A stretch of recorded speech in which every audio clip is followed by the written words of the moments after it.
Bugungi mavzu juda muhim. Pensionerlar 2025 yil oxirigacha ayrim ishlarni vaqtida qilib qo'ymasalar, pensiya to'lovlarida kechikish, noto'g'ri hisob-kitob, ortiqcha ushlab qolish yoki umuman olganda o'z pullarini yo'qotish xavfiga duch kelishlari mumkin. Men buni qo'rqitish uchun aytmayapman. Amaliy hayotda bunday holatlar ko'p uchraydi. Odam birgina hujjatni yangilamaydi. Bank kartasini tekshirtirmaydi. Yashash joyi o'zgarganini bildirmaydi yoki ish staji bo'yicha ma'lumotlarni vaqtida aniqlashtirmaydi. Natijada oyma-oy olish kerak bo'lgan pul kechikadi yoki kam chiqadi. Shu sababli bu ma'lumot har bir pensionerga, pensionerning farzandlariga, nabiralariga, qarindoshlariga va pensiyaga chiqishga yaqinlashayotgan odamlarning barchasiga tegishli. Videoni oxirigacha ko'ring. Chunki men qaysi holatda xavotirlanish kerak, qaysi holatda shoshilish shart emas, qaysi hujjatlarni tayyorlash kerak va 2025 yil tugaguncha nimalarni tekshirtirib qo'yish kerakligini oddiy tilda tushuntiraman. Kanalga hoziroq obuna bo'ling, videoga like bosing. Chunki bunday ma'lumotni vaqtida eshitgan odam ko'pincha o'z pulini asrab qoladi. Avval pensiya masalalarida ko'p narsa qog'oz hujjatlarga, mehnat daftarchasiga, arxiv ma'lumotlariga va odamning o'zi borib murojaat qilishiga bog'liq edi. Pensioner pensiya tayinlash yoki qayta hisoblatish uchun hujjat ko'tarib yurardi, ish joyidan ma'lumotnoma olardi. Sobiq korxona yopilib ketgan bo'lsa, arxiv qidirardi. Ba'zan bitta muhr yoki bitta imzo yetishmagani uchun oylar davomida sarson bo'lardi. Bank kartasi, pasport muddati, yashash manzili yoki nogironlik ma'lumotlari alohida tekshirilmasdan qolsa, muammo keyin pensiya to'lanadigan paytda bilinardi. Hozir esa tizimlar tobora elektronlashyapti. Davlat organlari o'rtasida ma'lumot almashinuvi kuchaymoqda. Pensiya tayinlash va to'lashda shaxsiy ma'lumotlar, bank rekvizitlari, yashash joyi, ish staji, daromadlar, nogironlik yoki boquvchisini yo'qotganlikka oid ma'lumotlar bazalar orqali tekshiriladi. Bu yaxshi tomoni. To'g'ri ma'lumot bo'lsa, odam kamroq yuguradi. Ko'p narsa elektron tarzda aniqlash mumkin. Lekin yomon tomoni ham bor. Bazadagi ma'lumot eskirgan, noto'g'ri yoki to'liq bo'lmasa, pensioner buni o'z vaqtida bilmay qolishi mumkin. Tizim pulni bekorga to'xtatmaydi. Lekin ma'lumot mos kelmasa, to'lov kechikishi, qo'shimcha tekshiruvga tushishi yoki qayta hisoblash talab qilinishi mumkin. Men pensionerlarga har doim shuni aytaman. Pensiya faqat har oy kelgan pul emas. Bu sizning huquqingiz. Huquq esa hujjat bilan, aniq ma'lumot bilan va vaqtida murojaat qilish bilan himoya qilinadi. 2025 yil oxirigacha eng asosiy vazifa o'zingizga tegishli ma'lumotlar to'g'riligini tekshirtirib qo'yish. Chunki yil oxirida ko'p odamlar bir vaqtning o'zida murojaat qiladi, navbatlar ko'payadi. Banklarda karta almashtirish, hujjat yangilash, arxiv so'rovlariga javob olish cho'zilishi mumkin. Oxirgi haftaga qoldirilgan ish ko'pincha eng qimmatga tushadi. Birinchi navbatda pensiyani bank kartasi orqali olayotgan pensionerlar o'z kartasining amal qilish muddatini tekshirish kerak. Juda oddiy ko'rinadi. Lekin amalda eng ko'p uchraydigan muammo shu. Masalan, pension har oy 1 million 200 ming so'm pensiya oladi. Kartaning muddati 2025 yil noyabrda tugaydi. U dekabrda ham pul kelaveradi deb o'ylaydi. Lekin bank kartasi faol bo'lmasa, to'lov tushmay qolishi yoki qaytarilishi mumkin. Keyin pensioner bankka boradi, yangi karta ochadi, rekvizitlar yangilanadi, pensiya organiga ma'lumot yetib boradi. Lekin bu jarayon bir necha kun yoki undan ko'proq vaqt olishi mumkin. Agar bu pul dori-darmon, kommunal to'lov yoki oziq-ovqat uchun kerak bo'lsa, kechikish juda og'ir seziladi. Ikkinchi masala shaxsni tasdiqlovchi hujjatlar. Pasport yoki ID karta ma'lumotlari bazalarda to'g'ri aks etishi kerak. Ism familiyada bitta harf farqi bo'lsa ham, tug'ilgan sana noto'g'ri kiritilgan bo'lsa ham, eski pasport ma'lumoti qolib ketgan bo'lsa ham, keyinchalik to'lov, qayta hisoblash yoki ariza berishda muammo chiqadi. Masalan, ayol kishi turmushga chiqqandan keyin familiyasini o'zgartirgan, lekin pensiya hujjatlarida eski familiya qolgan. Bankda esa yangi familiya. Tizimda moslik bo'lmagani uchun ayrim amaliyotlar qo'shimcha tekshiruvga tushadi. Bunday holatda odam, men hech narsa qilmagan edim, nega pulim kechikdi deb hayron bo'ladi. Sabab ko'pincha aynan ma'lumotlarning bir-biriga mos emasligida bo'ladi. Uchinchi masala yashash manzili. Pensioner boshqa tumanga, boshqa viloyatga yoki farzandining uyiga ko'chgan bo'lsa, bu ma'lumotni vaqtida rasmiylashtirish kerak. Ayniqsa pensiyani naqd shaklda oladigan pochta yoki mahalla orqali yetkazib beriladigan to'lovlarga bog'liq bo'lgan pensionerlar ehtiyot bo'lishi zarur. Agar pensioner ro'yxatda bir manzilda aslida boshqa joyda yashasa, xabarnomalar yetib bormasligi, tekshiruv paytida odam topilmasligi yoki to'lovni olishda ortiqcha savollar paydo bo'lishi mumkin. Men ko'rgan oddiy holat. Ota-onasi qishloqda ro'yxatda turadi, lekin qishda shaharda farzandinikida yashaydi. Pensiya bilan bog'liq xabar eski manzilga boradi, odam esa buni bilmaydi. Keyin masala vaqtida hal qilinmagani uchun o'z ovora bo'ladi. 4-chi masala ishlayotgan pensionerlar. Pensiya oladigan odam ishga kirsa, ayrim toifadagi pensiyalar yoki qo'shimcha to'lovlar bo'yicha ma'lumotlar yangilanishi zarur bo'lishi mumkin. Men bu yerda hammani qo'rqitmoqchi emasman. Oddiy yoshga doir pensiya olayotgan ko'plab fuqarolar ishlashi mumkin va pensiyasini olaveradi. Lekin har bir holat bir xil emas. Masalan, nogironlik pensiyasi, boquvchisini yo'qotganlik pensiyasi, ustama yoki kompensatsiya to'lovlari bo'yicha shartlar boshqacha bo'lishi mumkin. Agar pensioner ishga kirganini, daromad olayotganini yoki oilaviy holati o'zgarganini yashirsa, keyin ortiqcha to'langan summa aniqlanib, qaytarish talab qilinishi mumkin. Bu esa pul yo'qotishning eng og'ir ko'rinishlaridan biri. Odam olgan pulni sarflab bo'lgan bo'ladi, keyin esa qarzdorlik chiqadi. 5-chi masala pensiyaga chiqish arafasidagi odamlar. 2025 yil oxirigacha yoshi yetib pensiyaga chiqmoqchi bo'lganlar yoki 2026 yil boshida chiqishi kutilayotganlar hozirdan ish staji va ish haqi ma'lumotlarini tekshirtirish kerak. Chunki pensiya miqdori ko'pincha ish staji, sug'urta badallari ish haqi ma'lumotlari va qonunda belgilangan tartibga bog'liq.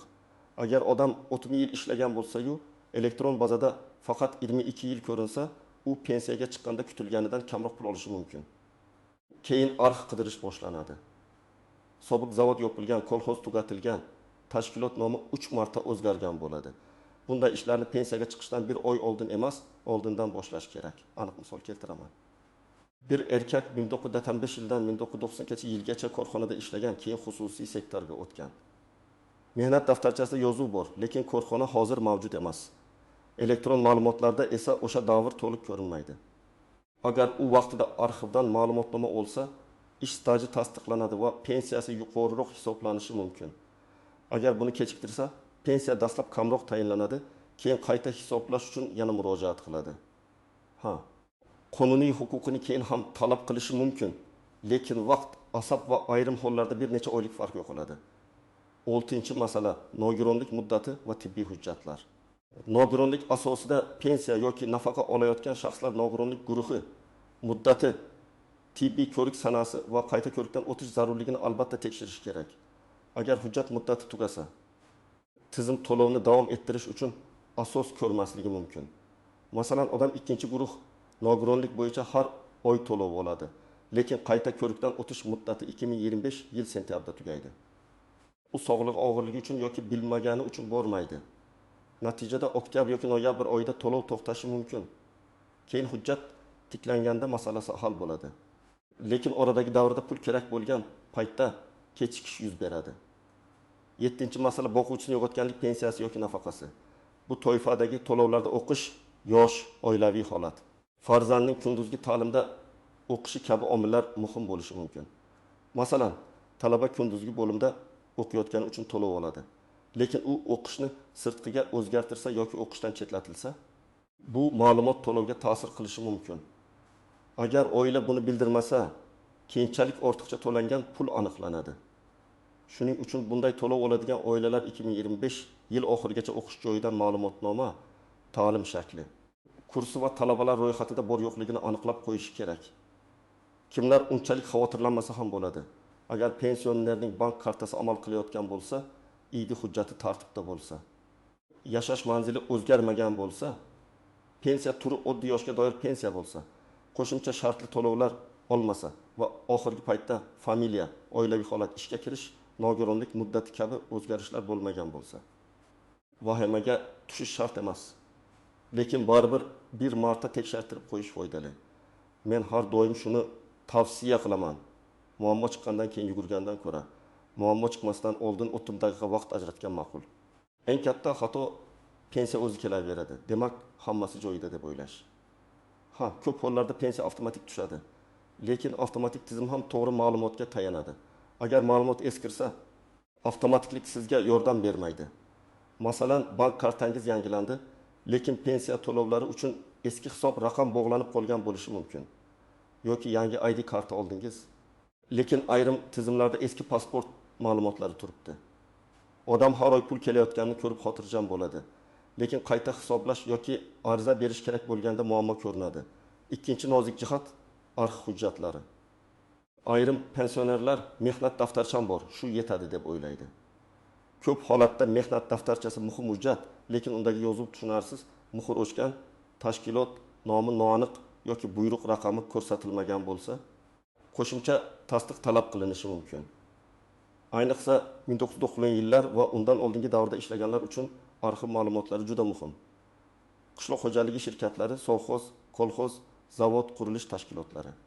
Idoralar tugatilgan bo'lsa, ularning hujjatlari tuman, viloyat yoki idoraviy arxivlarda saqlanishi mumkin. Buni topish uchun vaqt kerak. Uchinchi nozik jihat ayollar uchun bola parvarishi davrlari. Familiya o'zgarishi va nikoh hujjatlari. Ayol kishi bir davrda qizlik familiyasi bilan ishlagan, keyin turmushga chiqqan, keyin yana familiya o'zgargan bo'lishi mumkin. Mehnat daftarchasida bir familiya, diplomda ikkinchi familiya, pasportda uchinchi familiya bo'lsa, bularni bog'laydigan hujjatlar kerak bo'ladi. Nikoh guvohnomasi familiya o'zgargani haqidagi ma'lumot. Tug'ilganlik guvohnomalari ayrim holatlarda juda muhim bo'ladi. Bu hujjatlar yo'qolgan bo'lsa, FHDYO organlari orqali duplikat olishga to'g'ri keladi. Buni ham yil oxiriga qoldirmaslik kerak. To'rtinchi nozik jihat ishonchnoma orqali pensiya olish. Ayrim keksa odamlar o'zi yura olmaydi. Farzandi yoki qarindoshi ishonchnoma asosida pulini olib beradi. Bu qonuniy tartibda rasmiylashtirilgan bo'lsa, muammo yo'q. Lekin ishonchnomaning muddati tugagan bo'lishi, undagi vakolatlar yetarli bo'lmasligi yoki bank talablari o'zgargan bo'lishi mumkin. Men tavsiya qilaman. Ishonchnoma asosida pensiya olayotgan oilalar 2025 yil oxirigacha hujjat muddatini tekshirsin. Keksa odamning o'zi bankka bora olmasa, notarius, mahalla, bank va pensiya organi tartibini oldindan aniqlasin. 5-nozik jihat chet elga chiqish yoki uzoq muddat boshqa joyda yashash. Pensioner vaqtincha chet elga farzandinikiga ketgan bo'lsa, pensiya to'lovlari, bank kartasi, telefon raqami, SMS tasdiqlash, karta muddati va shaxsiy tasdiqlash bilan bog'liq masalalarni oldindan o'ylash kerak. Masalan, karta O'zbekistonda qolgan, telefon raqam ishlamayapti, bank ilovasiga kirish uchun SMS kerak, pensioner esa chet elda. Bunday holatda oddiy masala ham murakkablanadi. Men bunday oilalar ketishdan oldin bank bilan gaplashishni, karta muddatini uzaytirishni, ishonchli vakil masalasini hal qilishni va rasmiy ma'lumotlarni tekshirishni maslahat beraman. 6-nozik jihat ortiqcha to'lov. Odamlar ko'pincha davlat o'zi o'tkazgan bo'lsa, demak bu pul meniki deb o'ylaydi. Lekin agar keyinchalik ma'lum bo'lsa-ki, to'lov noto'g'ri asosda eskirgan ma'lumot bo'yicha yoki bildirilmagan o'zgarish sababli amalga oshirilgan, ortiqcha summa qaytarilishi talab qilinishi mumkin. Masalan, o'quvchisini yo'qotganlik to'lovi olayotgan farzand o'qishni tugatgan, lekin ma'lumot yangilanmagan, bir necha oy pul tushgan, keyin tekshiruvda ortiqcha to'lov chiqadi. Oila bu pulni sarflagan bo'lsa ham qarzdorlik paydo bo'ladi. Shuning uchun pul tushyapti deb emas, pul to'g'ri asosda tushyaptimi deb o'ylash kerak. 7-nozik jihat telefon raqami va elektron xizmatlarga kirish. Hozir ko'p xizmatlarda SMS xabar, shaxsiy kabinet, MyBond.uz, bank ilovasi yoki boshqa elektron tasdiqlash ishlatiladi.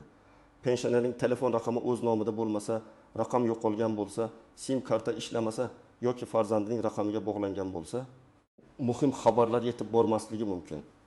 Albatta hamma pensioner internetdan foydalanishi shart emas, lekin oilada kamida bitta ishonchli odam elektron xizmatlarni tekshirib turishi foydali. Ayniqsa qayta hisoblash arizasi, bank xabari, hujjat tayyor bo'lgani yoki qo'shimcha ma'lumot so'ralgani haqidagi xabarlar vaqtida ko'rilishi kerak. Birinchi qadam, bank kartangizni tekshiring. Kartaning old tomonida yoki bank ilovasida amal qilish muddat ko'rsatiladi. Agar muddat 2025 yil ichida tugasa yoki 2026 yil boshida tugashi yaqin bo'lsa, bankka borib yangi kartani oldindan rasmiylashtiring. Bankdan aniq so'rang. Pensiya tushadigan hisob raqam o'zgaradimi yoki faqat karta yangilanadimi? Agar hisob raqam o'zgarsa, bu ma'lumot pensiya to'lovlari tizimida yangilanishi kerakmi? Bank xodimidan tushunarli javob oling. Hujjat sifatida ID karta yoki pasportni oling. Telefon raqamingiz faol bo'lsin. Ikkinchi qadam, shaxsiy hujjatni tartibga keltiring. ID karta yoki pasport amal qilayotganini tekshiring. Ism, familiya, otasining ismi, tug'ilgan sana va JSHR raqami hujjatlarda bir xil ekaniga e'tibor bering. Familiyangiz o'zgargan bo'lsa, nikoh guvohnomasi yoki familiya o'zgargani haqidagi hujjatni alohida papkaga solib qo'ying. Hujjat yo'qolgan bo'lsa, dublikat olish uchun FHD organiga murojaat qiling. Bu ishni yilning oxirgi oyiga qoldirmang, chunki dekabrda hamma idoralarda ish ko'payadi. Uchinchi qadam, pensiya ma'lumotlaringizni tekshirtiring. Hududingizdagi pensiya jamg'armasi bo'limiga yoki davlat xizmatlari markaziga murojaat qilib, pensiyangiz qaysi asosda hisoblanganini, ish staji to'liq inobatga olinganmi? Qo'shimcha ustamalar bo'lsa, ular to'g'ri qo'llanyaptimi? Bank rekvizitlari to'g'rimi? Yashash manzili mosmi?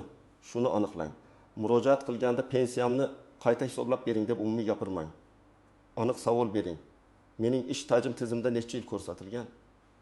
Qaysi davrlar hisobga olingan? Qaysi davrlar bo'yicha hujjat yetishmayapti?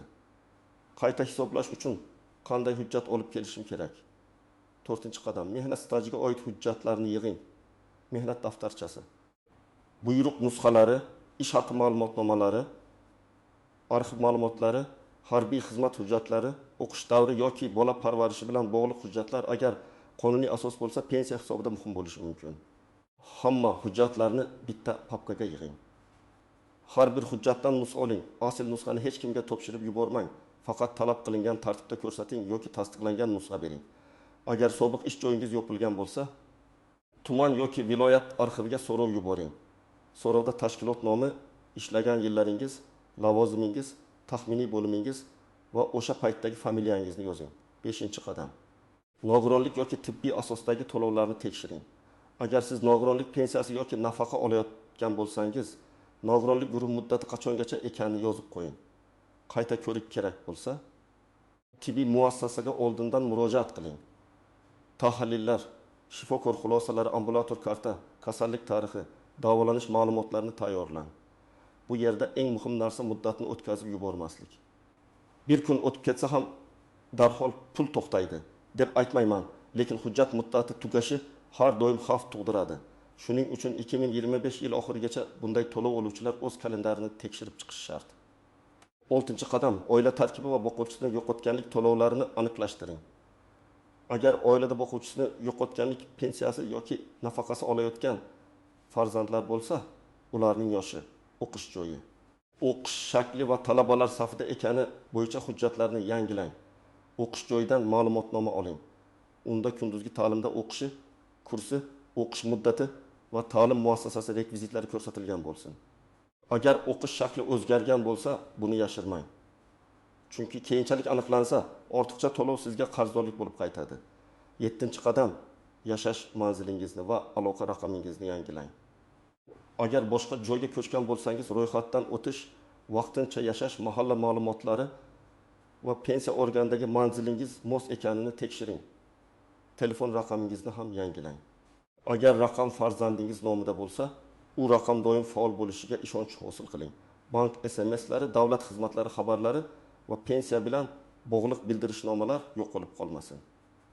Men pensionerlarga oddiy daftar tutishni maslahat beraman. Bank nomi, karta muddati, pensiya bo'limi telefon raqami, murojaat qilingan sana, topshirilgan hujjatlar ro'yxati, xodim aytgan javob.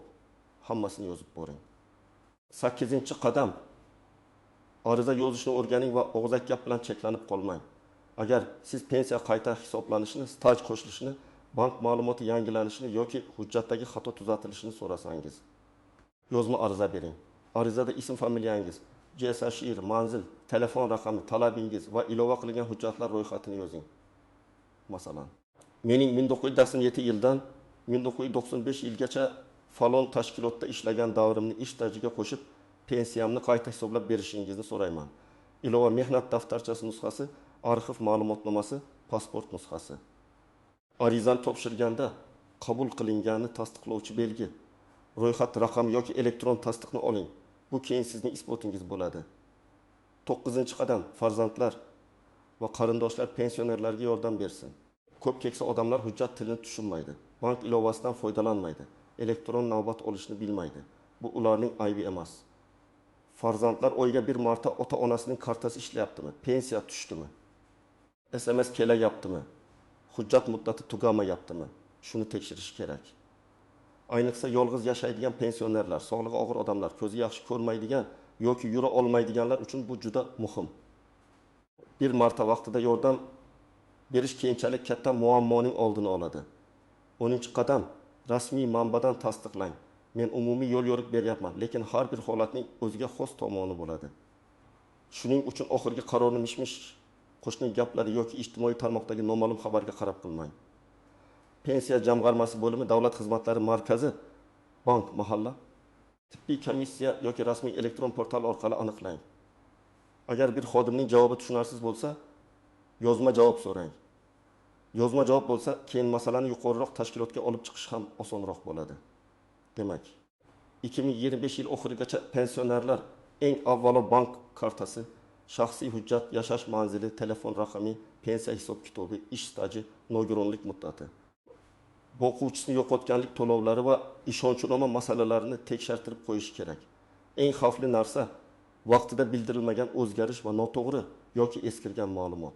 Bitta hujjat kechiksa, bitta raqam xato bo'lsa, bitta muddat o'tib ketsa, odam o'zining qonuniy pulini vaqtida ololmay qolishi mumkin. Men sizga maslahat beraman. Bugun hujjatlaringizni bitta joyga yig'ing, kartangiz muddatini tekshiring. Pensiya bo'limi yoki davlat xizmatlari markaziga borib ma'lumotlaringizni aniqlashtiring. Agar ota-onangiz pensioner bo'lsa, bu videoni ularga tushuntirib bering yoki birga borib yordam qiling. Chunki pensiya masalasida kechikish ko'pincha pul, vaqt va asab yo'qotishga olib keladi. Sizda pensiya karta, staj, arx yoki qayta hisoblash bo'yicha muammo bo'lganmi? Izohlarda yozib qoldiring. Boshqalar ham sizning tajribangizdan xulosa chiqaradi. Videoga like bosing, kanalga obuna bo'ling va yaqinlaringizga yuboring. Chunki bu ma'lumot 2025 yil oxirigacha juda ko'p pensionerlarga kerak bo'lishi mumkin.